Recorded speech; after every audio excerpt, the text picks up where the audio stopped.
It was the fall of 2022, and I had been a visitor to the state of Oregon for about 2 months. The summer had spilled over into the month of September, allowing for a last chance at getting into the water for a swim before things became too cold to swim comfortably in the Illinois River, even wearing my wetsuit. I'm older, so I get cold easy these days. I couldn't think of getting into a mountain stream or a river fed by such cold sources as snow, melt off, and springs unless I had my wetsuit. I often bring my snorkel and mask and when I go swimming in the Illinois River because it allows me to stay under the water without having to come up for air every minute. I'm convinced I will find the gold nugget that everybody else has missed. Admittedly, I haven't had any luck so far, but nothing ventured, nothing gained. So I went out venturing. I had started midday, so this was well into the afternoon when it happened. There are probably more places in the Illinois River where it is too shallow to use a snorkel and mask than there are otherwise. However, it has enough places in it where the water gets deep enough to allow for such activity. So I was out swimming in the river. I was the only one around, and though I am not native to the area, I suspect that the swimming probably drops off about the time that the schools start up. So it was no surprise to me to be out there alone. Frankly, I prefer it that way since I am sure I look plenty ridiculous to the natives. A fat old man in a wetsuit swimming along in the stream that in places isn't deep enough to even keep my big butt covered in the water. Hey, it's something to do, and maybe I will get lucky someday and find that gold nugget. You see, I moved here to be near my son, so I not only don't have any kind of business or work, but I also don't know anybody. Making friends here has been elusive, though I have to admit I haven't been putting myself out there where I might have the chance to meet new people. Instead, I have been spending my time visiting nature spots and just soaking in all those things provided by the mountains and the things that come with them. Floating down the mountain streams, checking out the bottom of the rivers, has been interesting, though I haven't found anything of value. So, anyways, I was doing just that when I saw a Bigfoot. It was just walking into the stream when I came up for air and saw it. Lucky for me, I came up when I did, or I would have possibly run into it. At the least, I would have surfaced much closer than I ended up doing, which was plenty close enough for my taste. The creature was looking downstream when I surfaced, so it did not see me, at least not at first. To my chagrin, and it was headed in the direction which I would ultimately have to go. My only desire when I became aware of the Bigfoot was to be somewhere else. It was no different than if I had found myself in a fenced pasture with an aggressive bull, or if I had came upon a bear while on a hiking trail. The only thing which was a constant was that this creature was clearly capable of great strength, and that I would be no different than a cat is to a human being, probably less in fact. It must have come into the water while I was under, as I don't always break the surface since I have my snorkel. My attention is always focused on what is at the bottom of the stream and never on what is ahead of me. I do my checking on what is ahead of me, the times I actually come up out of the water. It's much easier to stand up and see what might be ahead of you than to find out when you are upon it, which this encounter proves that point. If I didn't stop every once in a while and stand up to see what is ahead of me, I would have ended up bumping right into Bigfoot. Seeing the creature from a distance is plenty intimidating enough. I can't say whether I would have felt more intimidated if I had encountered the beast while out of the water, but I sure felt little and unimportant, and I honestly can't say if I was shivering from the cold of the water or if it was from being in the presence of such a big beast. But I can say I was scared like never before, and yes, I was shivering. The sensation added to my fear sent me back down under the cover of that cold mountain runoff like I was headed for my bed back at home with the electric blanket turned on and waiting for me to warm up. I always thought if I ever encountered Bigfoot that I would be so enthralled by what nature had produced and that I was seeing that I would be incapable of fear. That all goes out the window when you see its size, and that is when you realize Sasquatch isn't a version of a simple minded human being type creature which only desires to be left alone. It isn't a wise old first people, as some Native American tribes call them. It also is not the caretaker of the wilderness, as other tribes have said about it. It isn't the representative of some UFO aliens. It is a wild animal which should be approached the same way one would a bear. As an animal which is wild, completely unpredictable, and that may be dangerous to a human being. And this is instinctual.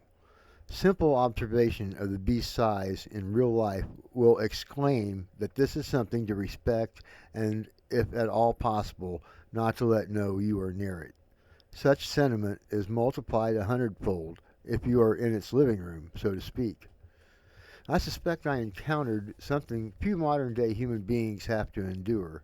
I was in the presence of an animal which was not only physically stronger, but that was also in its element. Imagine coming upon a huge crocodile. The only thing worse would be as if you found it while in its swamp or body of water. Imagine having no place to run but more of the swamp that it lives in. That would be similar to my circumstance. Making matters worse was it was crossing the river headed in the same direction that I would ultimately have to go to get back to my vehicle. As soon as I saw the beast, I wasted no time in getting back under the water. For the first time, I was really fighting the current so not to be drawn further down the stream, and I was discovering how hard it was to stay in one spot without giving away the fact something was in the water attempting to do exactly that. I had to turn myself so that if you saw me from above, you would have thought I was trying to swim upstream while staying under the surface of the water. I wasn't exactly moving upstream, but that is how it would have looked. That allowed me to get my snorkel above the water's surface so I could get air while still holding myself in place against the current by holding onto some of the embedded rocks. I couldn't see what the beast was doing, but it was the only way I could manage to fight the current from washing me down to where the Bigfoot was crossing the stream. I wasn't exactly certain, but I thought I remembered seeing that the stream I was currently in joined another stream about 2 or 3 football field lengths ahead of my current position. Between myself and the place where the two streams came together was the Bigfoot crossing the stream. Beyond it, just a short distance, was a place where the stream widened before joining another stream. It meant if I got to that part of the stream where the water was unlikely to be deep enough in any one spot for me to be able to just pass by without looking like a seal or perhaps a sea lion stuck in the shallow of a stream, or at least sticking up out of the water in the shallow of the stream. Point being that it made swimming past that big beast an unlikely scenario. I mean, it didn't want to be noticed, and neither did I. It was the reason I ducked under the water where I was at, and quickly turned my body so I could hang on to the rocky bottom and prevent myself from being carried downstream toward the Bigfoot. Or if I did manage to get past it, then I had the shallow water to get past. I kept picturing myself having floated past the Sasquatch and then become visible when the water became too shallow to hide my big butt. I was wearing a black wetsuit, so even while underwater I was at risk of being seen. Out of the water, the surface, or above the surface, I was guaranteed to be seen. Wearing what I had on was probably not far from being the equivalent of being the only light in a world of darkness. Funny how you aren't cold or desiring out of the water until you are forced to stay in it. I was noticing the cold temperature, but was more afraid of being spotted, so I continued to stay in that weird, stretched out position just below the water's surface, breathing through my snorkel and wondering if the Sasquatch was moving on. Worse, did it change direction and start heading upstream? It might be at that very moment standing above where I was at, looking down at this black, large figure hiding just below the surface of the water. What would it think I was? It crossed my mind, being less than 50 miles from the Pacific coast, that this Bigfoot might be a seal hunter from way back. Everybody always speaks on how people surfing in wetsuits are mistaken by great white sharks to be seals, one of their main sources of food. I thought how funny it would be if I was done in by a Bigfoot thinking I was a seal. So there I was, facing like I was trying to swim upstream while staying under the water with only my snorkel sticking out. And I counted to 60 10 times and then did it two more just because, if I'm being honest, I didn't want to come up to the surface and see what might be there. When I finally decided to break the surface of the water, I did it by first taking in a big breath and then turning my body under the water so I could look up out of the water and at least see a portion of what I was going to see when I came up out of the water. It looked safe, so being I was needing my next gulp of air, I came up and then, rather than wait until I was so starved I was gasping when surfaced, I was sure to because I was sure to make too much noise. So when standing or swimming in the water, the banks of the stream are raised enough that it is hard to see over or past them. It made getting out of the stream to find my way back to my car very intimidating. I can't speak on the whole of the river, but the area near Cave Junction is where at least two streams come together. I believe it is the upper and the lower Illinois rivers, but don't expect me to bet a lot of money on that. So the park area had a good length of walking before you encountered the river, or one of the rivers, depending upon where you are at in the park. I believe this is correct. I may have strayed onto land which was not public. Anyways, there are trails which zigzag all over, and it is my admittedly limited experience that you can follow those trails, and eventually they will either take you to the water or to the trail which leads you out of the park. It feels like there are stretches of land which sit higher than the actual rivers, which is thick with forest growth and is where the trails do their zigzagging. The several times I have been there, I have always relied on the trails to get me back to the main trail, which leads out to the Blacktop Road, which is the one running through Cave Junction. Until this day, when I encountered the Bigfoot, I had not been the least intimidated about using the trails, even though they are like using a maze. You cannot see where they are leading, nor from where they came. When walking on the trails, it is unknown what you might encounter around the next bend. I have a natural compass built in, which is 80% reliable, even in the complete darkness, as long as I have had an idea of which way was what before it became completely dark. I can't say if it is a learned habit or one of instinctive nature, but I pay attention to which direction is where. Whenever I enter an area where I am not familiar, if I parked a car on a gravel road and enter a field or a thick forest, you can bet I know whether I entered that area going in the direction of north, south, east, or west. So maybe the trails are not as reliable as I first noted. For me, however, they were reliable enough. There were many times I was lost, but at the same time, I knew which direction was north, south, east, and west. I just didn't know which trail was the most direct one to achieve my goal of finding my way out. I mention this because up until the day of seeing the Sasquatch, it was not a matter of importance that I know the trails well enough to find my way out directly. Obviously, that all went out the window after seeing the giant, wild, incredibly powerful creature. Seeing that, something like that exists, is almost so incredible that after you see it, you are left asking yourself, did you hallucinate? Did your mind invent seeing that? Maybe you even want to believe that you invented it, but deep down, you know it was not a mistake. So, with every stretch of thick brush I would enter, it was done so with the fear that I might at any moment come around a bend and be face to face with a giant ape. Understand that this park has, as mentioned, some really thick brush, which exists down around where the streams are located. There is an open long stretch of land which has almost no cover that you must get past to reach your vehicle, which is parked along the Blacktop Road, that will take you to the bridge which crosses over one of the two streams. If you are on the bridge, it looks down on the stream, which from that view looks very thick with trees and fauna. All that meant that the creature had almost certainly not left the cover of the thick brush, which seemed to hug the stream as it turned and twisted through the land. The same thick brush which I was going to have to get through in order to reach that long stretch of land which offered no cover. Since I was new to the area, then I understood that it was likely everything seemed bigger, more stretched out than it actually was. And a good example is making your way through the trails that are in the park. What seems like a ton of trails, and many of which seem to be dead ends, might be nothing to someone who knows their way around. In fact, I suspect then and even now that is exactly the case. What all that boils down to is that I was pretty certain I was out there in those trails with the Bigfoot.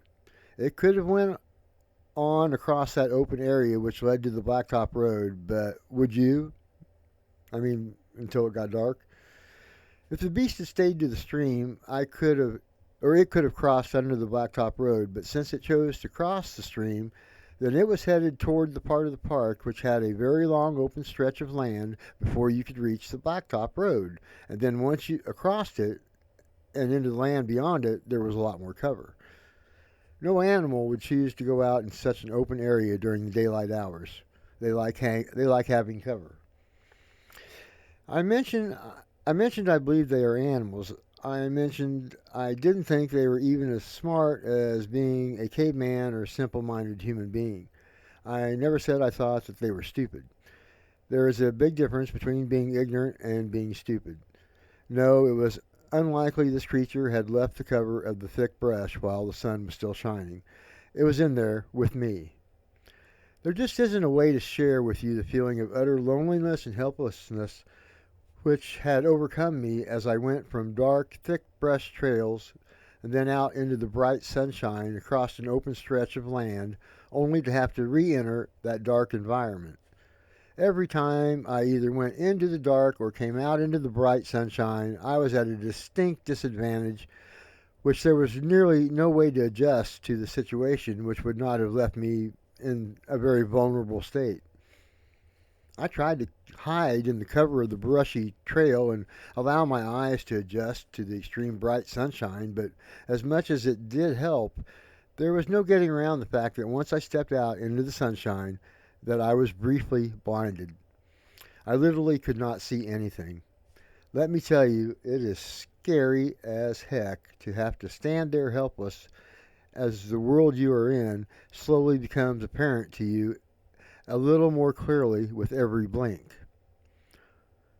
Or when entering the dark, brushy trails that I would have to wait for the blindness to fade away, once again being forced to see what was in front of me in variations which would slowly come into focus, with each new variation a little more clear than the one previous. If you drive through Cave Junction, which is very close to the cliche of being able to throw a stone from one end to the other, you'll likely note most clearly that there was at least one, if not several, Bigfoot cutouts, paintings, or actual models of the beast. Oh, and a Dairy Queen. Taking into consideration that there are so many hints of the big beast existing in the area, it helps sell the idea that maybe your mind was tricked into seeing what they were selling. It all fits except for the one big thing, and that is how big the creature is in size.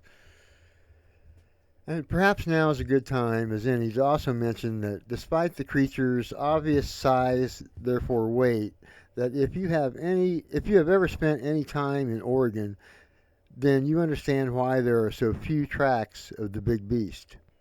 The ground is unbelievably hard in Oregon. Sure, there are spots which are opportunistic for getting a print sunk in some loose, wet soil, but chances are the ground is hard enough to not be imprinted. I mention this because although I am green to the Oregon area, and perhaps even now those more familiar will point out mistakes I made and am still unaware, that I am not overly stupid, at least such. Once I got out of the water and began trying to find my way back to the car, I looked at the trail for footprints, but never saw anything looking like anything but I did see a couple Nike emblems. The translation being I only saw human footprints, which were largely of tennis shoes. So, based on looking for signs of the big beast, I was safe. I didn't see any signs. But if it was not somewhere ahead of me, I must have gone a different direction, most likely not following the same trail I was on. Despite that, I felt like I was being watched. No getting around that. It was getting especially intimidating when I would come out of the thick brush into an open meadow or sandbar because you would cross this open area which was incredibly bright from the sunshine. And then when you re-entered the thick brush, it was again suddenly very dark, and you could not see more than a few feet in any direction due to the thick growth, and the trail twisted and turned so as not to allow seeing down it any distance either. There were tall trees as well, and a lot of brush, so the possibility that the ape had climbed upwards continued to exist. Therefore, as soon as I would exit a brightly lit open space, I would have to wait for my eyes to adjust so I could survey what was not only in my path or on the trail ahead, but also what might be waiting above the trail. I had no idea if the Sasquatch had seen me, but I figured not. Therefore, I had no reason for thinking the beast would be laying in wait for me or my exit, but the problem was that I had to pass through the area which I knew he was most likely to be in. And it was going to have to wait for the cover of darkness to cross that big open stretch of land before you reached the blacktop.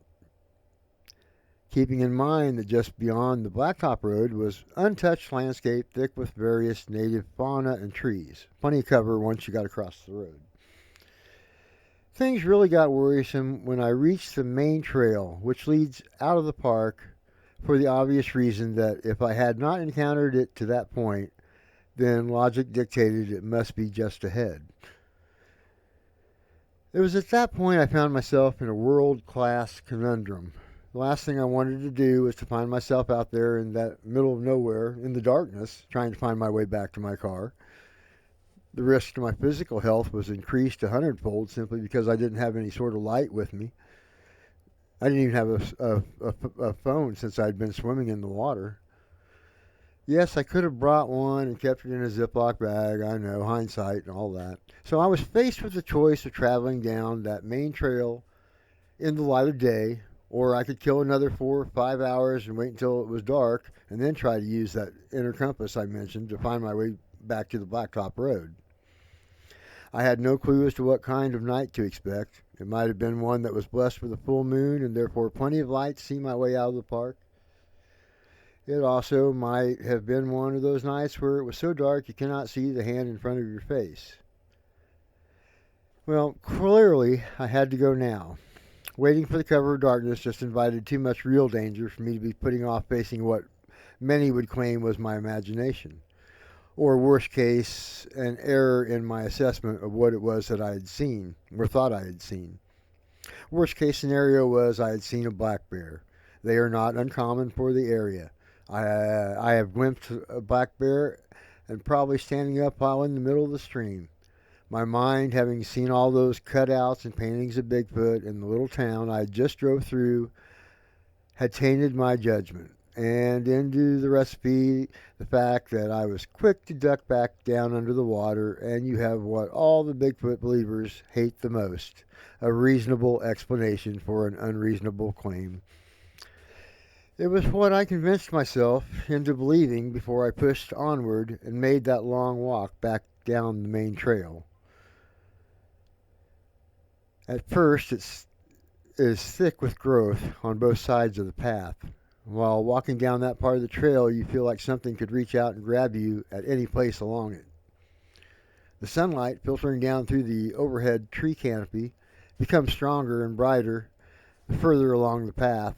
As I reached the part of the trail where I could see the brush and growth along the path evaporate to being just a barely sandy soil barren of most of any sort of living plants, the hairs on the back of my neck started standing up because I was just certain something bad was about to happen. There's a brief period of time when just out of the green part of the park trail that I felt like something was still going to happen. I don't like the movies you see where the character barely outruns the horde of zombie ghost warriors, only to discover he has locked himself into a room with the main bad guy, the one character in the movie capable of actually doing you the worst harm. It never happened, however. I still believe I must have walked right past that big cinnamon-colored beast because Where else could it have been? I will never believe it chose to walk across such an open area while still daylight. Therefore, it had to have been somewhere in the area which I walked right through. Naturally, I'm incredibly grateful that I did not encounter the beast, but it also is very scary thinking that I strolled by something so big, so capable of doing me harm if it wanted to, and all it had to do was just reach out and do it. Once I arrived at my vehicle, the rest of the day was very uneventful. I only told this story to my son because I figure, being new to the area, that the old timers are going to have a good hard time accepting me as it is, and I surely would not add to that by making any Bigfoot claims. Thanks for coming in and listening. Please hit the subscribe and like. It helps little channels like this. Godspeed to all.